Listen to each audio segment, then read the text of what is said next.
আমাদের ধর্মপ্রিয় অনেক ভাইদের দেখা যাচ্ছে, তাদেরকেও অসংখ্য ধন্যবাদ জানাচ্ছি আমাদের এই মহা ছাত্র সমাবেশে আসার জন্য। এখানে যারা বক্তৃতা দিয়েছেন তারা অনেকগুলো ব্যাপার পয়েন্ট আউট করেছেন। আমি আবার নতুন করে বক্তব্য দিতে চাই না, যেহেতু আমরা অনেক বক্তব্য শুনেছি, আমি বক্তব্য দিব না। আমাদের কিছু ফ্যাক্ট নিয়ে কথা বলবো আমরা। আপনারা দেখেছেন ছাত্র সমাজ যখন এরকম একটা এই জুলাই বিপ্লবের পরে যখন বিপ্লব করা শুরু করলো রক্তে রঞ্জিত হবে, তখনই কিন্তু চক্রান্ত কিন্তু থেমে নেই।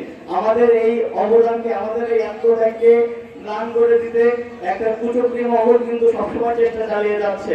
আমাদের এই সংগ্রামকে প্রশ্নবিদ্ধ করার জন্য, আমাদের এই দেশটাকে অস্থিতিশীল করার জন্য তারা কিন্তু সার্বক্ষণিক চর্চা চালিয়ে যাচ্ছে।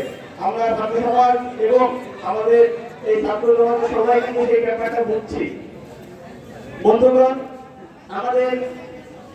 আমাদের জনতা এই ছাত্র সমাজের উপরে কিন্তু যথেষ্ট ভরসা রাখা শুরু করেছে। আমরা আমাদের বিজয়ের পর বারবার কিন্তু বলছিল যে স্বাধীনতা অর্জন হচ্ছে, স্বাধীনতা রক্ষা করা কঠিন।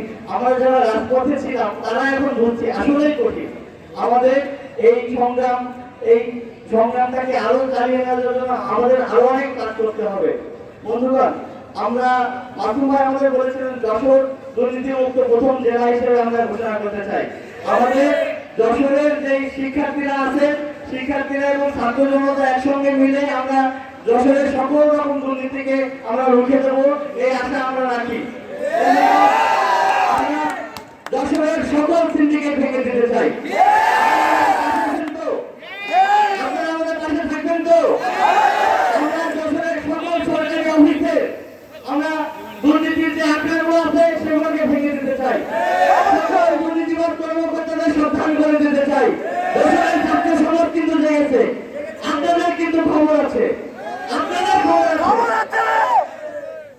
বন্ধুগণ, আমরা আমাদের এই সংকটকালীন মুহূর্তে যখন পুলিশ কর্মবিরতিতে গেল, একটা নৈরাজ্যকর পরিস্থিতি তৈরি হলো, তখন এই ছাত্র সমাজ যারা আন্দোলন সংগ্রাম করেছিলাম তারা অতি দ্রুত কিছু সিদ্ধান্ত গ্রহণ করেছিলাম। তার ভিতরে একটা ছিল কুইক রেসপন্স টিম।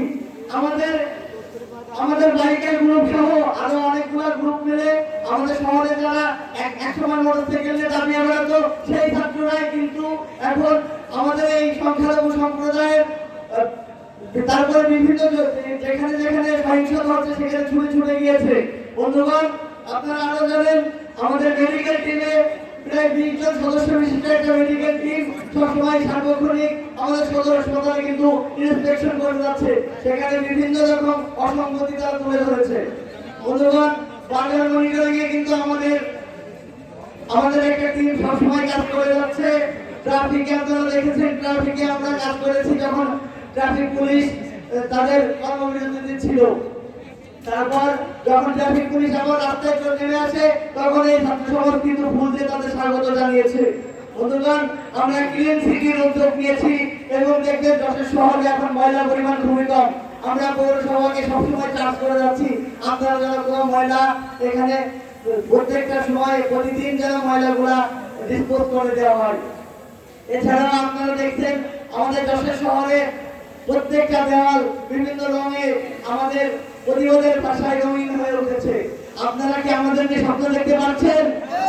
আপনারা কি আমাদেরকে স্বপ্ন দেখতে পাচ্ছেন? আপনারা কি আমাদের উপর আস্থা রাখতে পারছেন? বন্ধুগণ, আমরা সকল প্রকার দুর্নীতি কার্যে নিষিদ্ধ